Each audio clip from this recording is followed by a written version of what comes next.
आज शिवसेना पक्षप्रमुख उद्धव ठाकरे यांची साधारण 12:30 वाजता मातोश्री निवासस्थानी पत्रकार परिषद आहे. महत्त्वाच्या विषयावर आहे, राष्ट्रीय विषयावर आहे आणि आपण सगळे या असं मी तुम्हाला इन्व्हाइट करतो आहे आणि तुम्ही येणारच आहात याची मला खात्री आहे. देशामध्ये एवढ्या घडामोडी घडत आहेत, घडवल्या जात आहेत. सरकार निष्क्रिय आहे, निर्घृण आहे. त्याच्यामुळे अनेक विषयावरती पक्षप्रमुखांनी बोलावं अशी आमची भूमिका असते. आज ते एका महत्त्वाच्या विषयावर बोलते. धक्कादायक आहे का? बघू आता धक्का कोणाला बसतो. बोला. आणखी एक विषय असा होता की उद्धव ठाकरेंचं 18 तारखेला रामरक्षा आंदोलन नागपुरात आहे. तर त्याआधी आज सकाळी एक अशी माहिती समोर येते आहे की त्या मंदिर न्यासानं अजूनही परवानगी दिलेली नाही आहे. मुख्यमंत्री देवेंद्र फडणवीस त्या मंदिराचे आजीव सदस्य आणि मंदिर न्यासाचं असं म्हणणं आहे की तिथे कुठल्याही राजकीय आंदोलनाला परवानगी नाही, तरी अद्याप अजून परवानगी मिळालेली नाही. असं आहे, हे रामाचे मालक कोण कधीपासून झाले? कोण कुठल्याही मंदिराविषयी म्हणतो मी. आम्ही अद्याप परवानगी मागितलेली नाही. मी उद्या नागपुरात जाईन, त्यानंतर हे मंदिरासंदर्भातलं जे काम आहे ते कुठे करायचं. बरं, आम्ही रामरक्षा म्हणणार आहोत ना, आम्ही हनुमान चालीसा म्हणणार आहोत. आता ह्याच्यासाठी जर परवानगी घ्यावी लागत असेल तर हे काय हिंदुत्वाचे कोणी मालक झाले आहेत का? नाही. त्या न्यासाचे अध्यक्ष जरी देवेंद्रजी असले तरी ते रामभक्त आहेत, आजीवन सदस्य आहेत आणि आम्ही रामाचे आजीवन भक्त आहोत. ते सदस्य आहेत आणि आम्ही सगळे रामाचे आजीवन भक्त आहोत. त्याच्यामुळे मला वाटत नाही की कुठल्याही प्रकारे त्याच्यामध्ये वाद निर्माण होईल. नागपूरमध्ये अनेक राम मंदिरं आहेत किंवा या प्रकारच्या धार्मिक संस्था आहेत.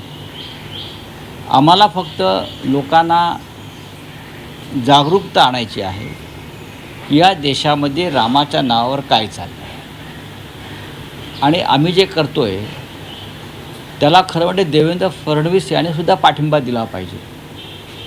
कारण ते आजीवन सदस्य आहेत ना आणि ते करसेवेला गेले होते असं म्हणत आहेत. ज्या रामाच्या करसेवेला ते गेले ते राम मंदिर जर लुटलं जात असेल तर देवेंद्र फडणवीस असतील किंवा त्यांनी निर्माण केलेली राम मंदिरं असतील, त्या सगळ्या पुजाऱ्यांनी भक्तांनी आमच्या आंदोलनात सहभागी व्हावं. मी तर देवेंद्र फडणवीस यांना खुला निमंत्रणच देतो आहे. मग जर ते त्या न्यासाचे आजीवन सदस्य असतील तर जरूर त्यांनी आमच्या रामरक्षा आंदोलनात सहभागी व्हावं. त्यामुळे रवसेत कदाचित आक्षेप यासाठी असू शकतो, कोणाला रामरक्षा हनुमान चालीसा म्हणण्यास मनाई नाही. जे हिंदुत्ववादी आहेत, जे रामभक्त आहेत ते हे म्हणू शकतात. पण हे आंदोलन एका राजकीय पक्षाकडून होतं आहे. भले आता तुम्ही म्हणाल की आम्ही सगळ्यांना आवाहन करतो आहोत, पण शिवसेना उद्धव बाळासाहेब ठाकरे पक्षाकडून हे आंदोलन होत असल्यानं कदाचित मग त्या न्यासाचा त्याला आक्षेप असू शकतो. इथे पक्षाचा प्रश्न, शिवसेनेनं राम मंदिरासाठी केलेलं आंदोलन चाललं का?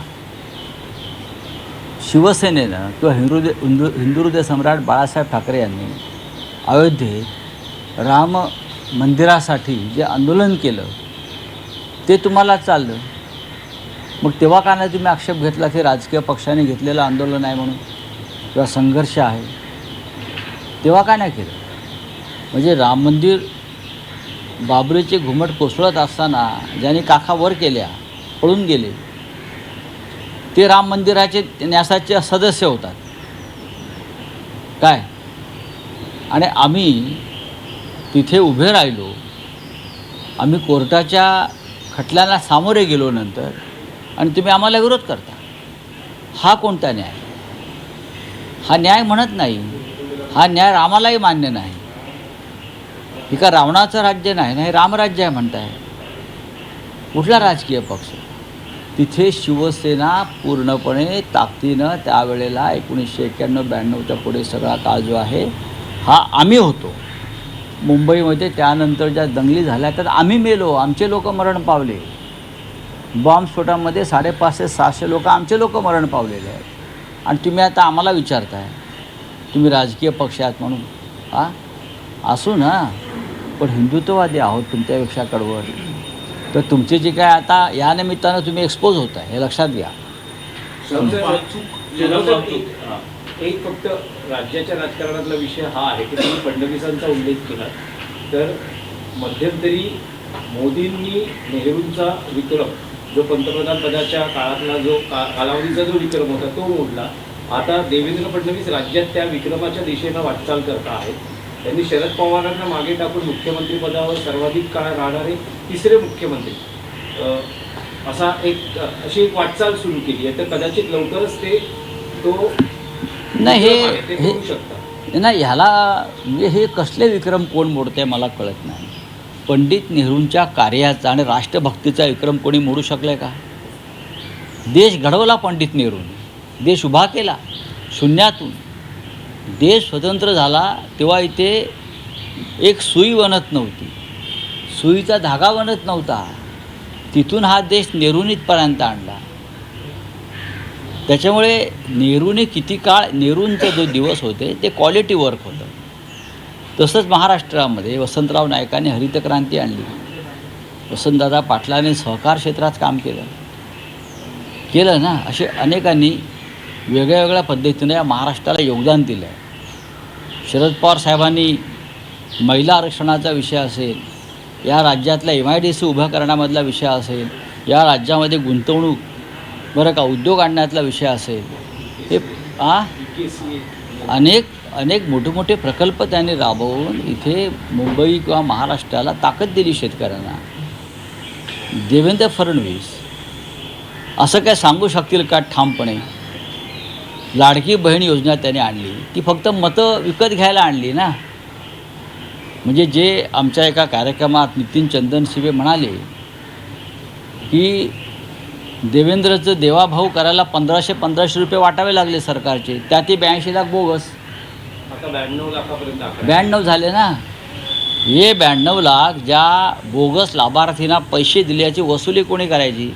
याची वसुली राज्याचे मुख्य सचिव, तेव्हाचे राज्याचे अर्थसचिव आणि संपूर्ण कॅबिनेट तेव्हाचं, त्यांची वैयक्तिक संपत्ती जप्त करून हे 92 लाख लाभार्थींना वाटलेले जे पैसे रक्कम आहेत कोट्यावधी, ती वसूल केली पाहिजे. राज्याचे तेव्हाचे मुख्य सचिव, अर्थसचिव, महिला बालकल्याण खात्याचे सचिव आणि तेव्हाच्या मुख्यमंत्र्यांसह संपूर्ण कॅबिनेट ज्याने याला मंजुरी दिली, त्या बोगस लाभार्थींना 92 लाख म्हणजे 1 कोटी त्यांच्या वैयक्तिक संपत्ती जप्त करून हे पैसे सरकारी तिजोरीत भरणं गरजेचं आहे. पण जशी ही संख्या घटते आहे, अनेकांना अपात्र केलं जात आहे, तुम्हाला असं वाटतं का की पुढच्या काळात ही योजना गुंडाळली जाईल? कारण टॅक्सचे पण काश्मीर हे आता